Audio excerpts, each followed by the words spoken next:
देश भर में आज शिक्षक दिवस मनाया जा रहा है, गुरुजनों को नमन किया जा रहा है, गुरुजनों का सम्मान किया जा रहा है। इसी तारतम्य में आज राजधानी रायपुर के राजभवन में भी राज्य के कुछ विशेष शिक्षकों का सम्मान किया गया है, जिसमें पद्मलाल पुन्नालाल बख्शी जी के सम्मान से सम्मानित खुटे सर हैं। उनसे बातचीत करते हुए जानते हैं। सर, आपका नाम बताएंगे? मेरा नाम हेमंत खुटे, मैं मिडिल स्कूल कसीबर पिथौरा ब्लॉक में पदस्थ हूँ।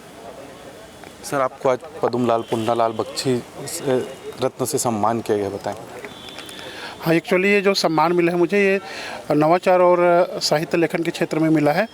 वास्तव में मैं नवाचार के तहत संडे की पाठशाला का 6 सालों तक लगातार संचालन किया।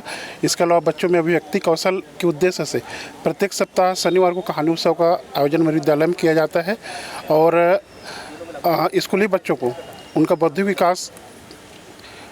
विकास करने के उद्देश्य से मैंने अपने विद्यालय में शतरंज की पाठशाला को एक पाठ्यक्रम के रूप में लागू किया है और ये एक तरह से सर्टिफिकेशन कोर्स होगा। बच्चों को ऑल इंडिया चेस फेडरेशन से भी इसका जब वो कोर्स पूरा कर लेंगे तो सर्टिफिकेट मिलेगा और मैं अभी तक के 3500 से अधिक स्कूली बच्चों को सिखा चुका हूँ और लेखन के क्षेत्र में मैं विगत 25 वर्षों से निरंतर लेखन का कार्य कर रहा हूँ और विनायक फीचर्स के माध्यम से देश के कई प्रमुख समाचार पत्र पत्रिकाओं में मेरा पर्यटन पे, धर्म दर्शन पर और शतरंज पालेख प्रकाशित हुआ है और मैं भारत की पहली और एकमात्र हिंदी पत्रिका शतरंज सम्राट के वर्तमान में कार्यकारी संपादक के रूप में काम कर रहा हूँ। सर, आप जो गाना है, कविता है, उसको अलग एक अंदाज में पढ़ाते हैं, ये भी बताएंगे?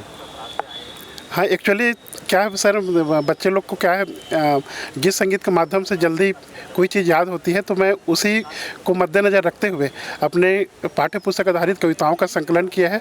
उसको रिकॉर्डिंग स्टूडियो में रिकॉर्ड कराया है। स्थापित सिंगर है, छत्तीसगढ़ के मशहूर सिंगर हैं अनुराग ठाकुर जी, उन्होंने आवाज़ दी है और छत्तीसगढ़ के संगीतकार अमित प्रधान जी उसको लयबद्ध किए हैं। तो ये गुंजन के नाम से सर ये मेरा ऑडियो का सीरीज है और मेरी कोशिश रहेगी कि 6वीं 7वीं 8वीं तीनों कक्षा में जो जितनी भी कविताएं हैं सबको मैं गीत संगीत के रूप में ही बच्चों को उपलब्ध कराऊँ। सर, बैकलैश डे अब जो छत्तीसगढ़ में लागू हो गया है, वो बैकलैश डे आप रविवार को चालू किए थे, बैकलैश डे कह सकते हैं? हाँ जी, ये मेरा कॉन्सेप्ट था। मैं बहुत पहले स्कूल को कैसे मनोरंजक साला बनाया जाए, बच्चों को बस्ते से बोझ से कैसे छुटकारा दिलाया जाए और बच्चों का सर्वांगीण विकास है तो किस तरीके से अपन रचनात्मक गतिविधियों को करा करके बच्चों का सर्वांगीण विकास कर सकते हैं, इस थीम को लेकर के मैंने संडे की पाठशाला की शुरुआत की थी और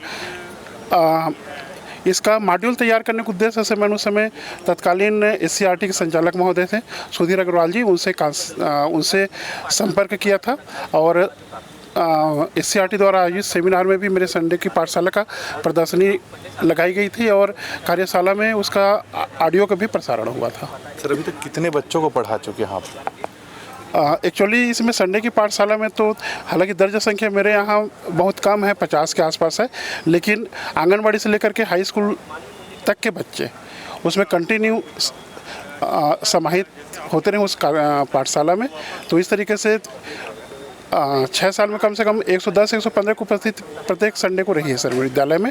और अभी जो मैं एक नया नवाचार की शुरुआत की हूँ अपने स्कूल में बच्चों के बौद्धिक विकास को लेकर के, वो है चेस इन स्कूल के तहत शतरंज को एक पाठ्यक्रम के रूप में लागू किया हूँ ताकि बच्चों का बौद्धिक विकास हो सके और शतरंज खेलने के जैसे बहुत सारे फायदे हैं कि गणित है, विज्ञान है, उस विषय पे पकड़ मजबूत बनती है, बच्चों में त्वरित निर्णय लेने की क्षमता का विकास होता है।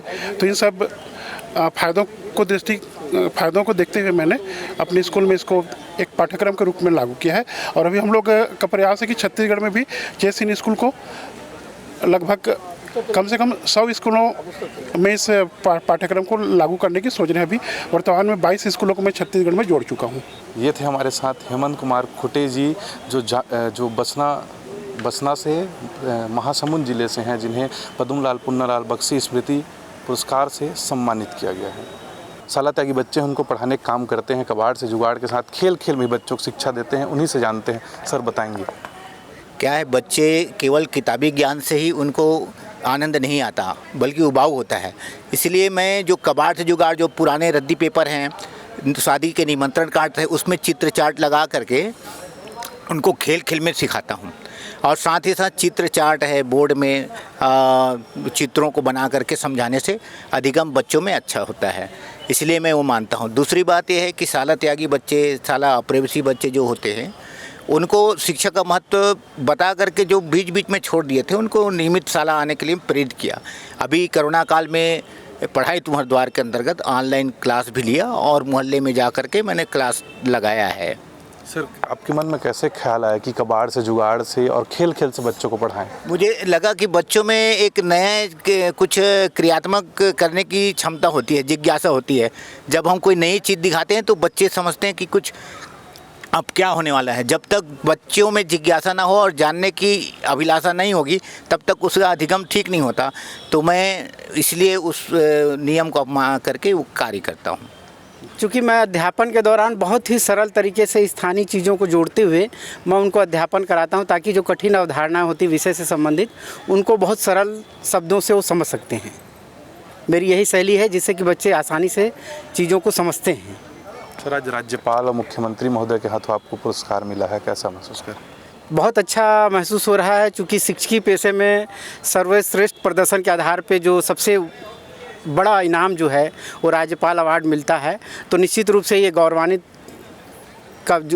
होने का जो पल है वो बेहद सुखमय है और बहुत अच्छा महसूस हो रहा है।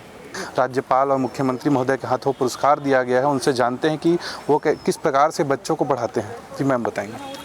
शिक्षा को मैं बहुत ही रुचिकर, सरल और सहज बनाकर बच्चों को पढ़ाने की कोशिश करती हूँ। यही कारण है कि मेरी कक्षाओं में ज़्यादा से ज़्यादा विद्यार्थी उपस्थित रहते हैं। कोरोना वैश्विक महामारी की यदि मैं बात करूँ तो उस समय बहुत ही ये चुनौतीपूर्ण हो गया था कि किस प्रकार हम बच्चों को अपनी ऑनलाइन और ऑफलाइन क्लासेस से जोड़ें। उस टाइम मैंने तकनीकी के माध्यम से ऑगमेंटेड रियलिटी, जिस पे स्टेट लेवल वेबिनार करने के पश्चात हमारे प्रदेश के काफ़ी शिक्षकों ने उसे अपने ऑनलाइन और ऑफलाइन क्लासेस में उसे यूज़ किया। तो ऑगमेंटेड रियलिटी एक नई तकनीक है, जैसा कि हम जानते हैं कि आजकल हमें बच्चों को तकनीकी एवं गुणवत्तापूर्ण शिक्षा देनी है। तो इस प्रकार मैंने तकनीकी का प्रयोग करते हुए शिक्षा को बहुत ही सरल तरीके से बच्चों को पढ़ाने की कोशिश की। एनसीईआरटी का सिलेबस जैसा कि हम कहें तो बहुत कठिन होता है और हमारे विद्यार्थी हैं जो कि अब हिंदी माध्यम से अंग्रेजी माध्यम में पढ़ रहे हैं, तो उनके लिए मैंने उसे बहुत ही सरल ढंग से बनाने की कोशिश की और पढ़ाने की कोशिश की। एनवायरनमेंट, TLM और ट्राई पेडागोजी के माध्यम से विद्यार्थी मेरे पढ़ते रहे और आगे बढ़ते रहे। यही कारण है कि हमारे स्कूल का रिजल्ट बहुत ही अच्छा आता है। धन्यवाद। मैं स्वाति पांडे, जिला मुंगेली, करही से। Thank you. आप व्याकरण को सरल भाषा में पढ़ाती हैं। जो संस्कृत व्याकरण है, हिंदी और अंग्रेजी के व्याकरण से कठिन है, थोड़ा सा इसको किस अंदाज में पढ़ाती हैं ये बताएंगे?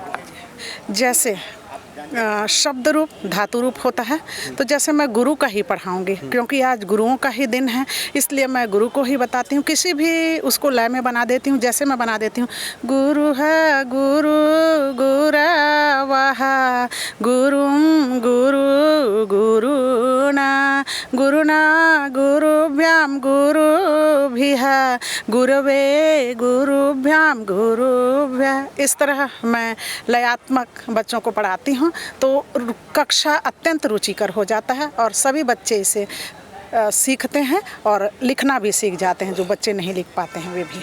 इस प्रकार से वो बच्चों को विज्ञान और गणित को सरल करके पढ़ाते हैं। सर, बताएंगे आप? जी, जनरली होता है कि हम बच्चों को गणित और विज्ञान केवल बुक में लिखी हुई चीज़ों को बता देते हैं, लेकिन मैं जो है ये सोचता हूँ कि अगर हम विज्ञान को प्रैक्टिकल या मॉडल के द्वारा समझा सकते हैं, तो क्या मैथमेटिक्स के अलग अलग प्रमेय हैं, सिद्धांत हैं, उनको नहीं बता सकते? बिल्कुल बता सकते हैं। अगर हम उनको दिखाना शुरू करें तो मैथ्स का जो डर है, गणित का जो डर है, बच्चों के दिमाग में बैठ जाता है गणित बहुत ही टफ है, वो बहुत आसानी से दूर किया जा सकता है। और अपने क्लासेस में मैं इसी का ही पूरा उपयोग करता हूँ कि बच्चों को TLM के माध्यम से, कबाड़ जुगाड़ से बनाने वाला जो TLM होता है, खिलौना होता है, उसके माध्यम से गणित और विज्ञान के सिद्धांतों को बहुत आसान तरीके से समझाने का प्रयास करता हूँ। और इसके ऊपर से मुझे बहुत ही फ़ायदा भी हुआ, क्योंकि मेरे बच्चे जो ज़्यादातर डरते थे अब वो उसमें ज़्यादा इंटरेस्ट लेने लग गए, रुचि लेने लग गए हैं। और साथ ही साथ मैंने अपने स्कूल में बालिकाओं के लिए कंप्यूटर क्लास की भी स्थापना की, जिसके कारण जो ड्रॉप आउट बालिकाएँ हो जाती थी, 8वीं क्लास के बाद नहीं आते थे, वो सब आना शुरू कर दिए हैं।